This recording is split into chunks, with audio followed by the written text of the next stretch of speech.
Дээр үед доорэ химээх зураач өмнөд Европоор аялж яваад паспортаа гээсэн байна. Тэрээр паспортаа гээснийхээ дараа хэлийн албаныханд хандаж өөрийгөө зураач гэдгээ хэлж намайг нэвтрүүлэхэд ямар ч асуудал гарахгүй гэж хэлв. Тэгтэл албаны хүн энэ огт боломжгүй.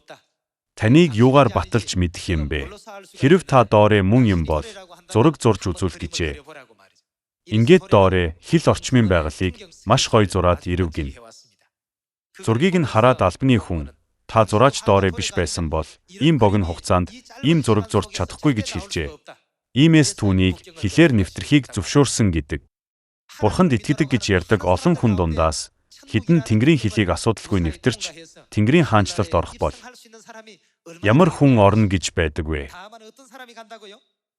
Тэнгэр дэх эцгийн хүслийг биелүүлдэг хүн л Тэнгэрийн хаанчлалд орно гэж Библиэд тэмдэглэсэн байдаг.